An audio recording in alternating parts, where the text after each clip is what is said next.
Hi friends, mad square cinema చూసి చాలా రోజులైందిరా. Cinema బాగుంటే బాగుందని చెప్పొచ్చు, బాగలేకపోతే బాగలేదని చెప్పొచ్చురా.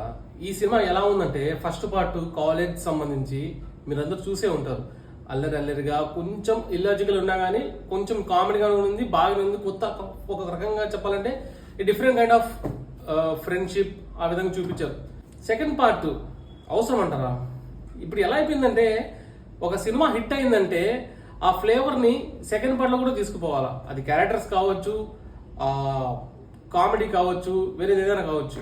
దయచేసి పార్ట్ 1 హిట్ అయిన తర్వాత వేరే సినిమా తీయండి సార్.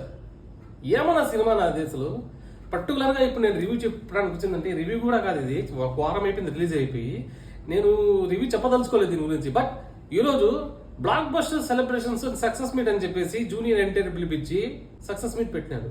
ఒరే మీకు బుద్ధి ఉందా అసలు? ఏమన్నా సినిమా అనేది ఆడకపోయినా కానీ మీరు సక్సెస్ మీట్ ఎలా పెడతారా? రేపు ప్రేక్షకుడికి ఏది మంచో ఏది చెడో అనేది అర్థం కాక చచ్చిపోతున్నాడు రా చూడక.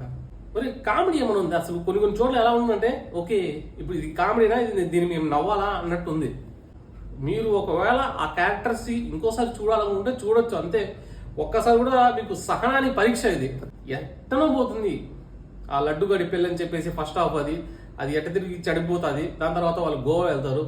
అక్కడ ఏదో ఒకటి అల్లర్జిల్లర్గా అన్ని ఇల్లాజికల్ సీన్స్, అంత చెత్త చదారం అలా ఉంది సినిమా. ఇది చూసేవాడు నవ్వుకోవాలి, బాగా కడుపుకు నవ్వుకోవాలి. ఎలా ఉందంటే మేము నవ్విస్తాం, మేము నవ్వండి అన్నట్టుంది. నవ్వులు ఎక్కడ ఏం లేవు.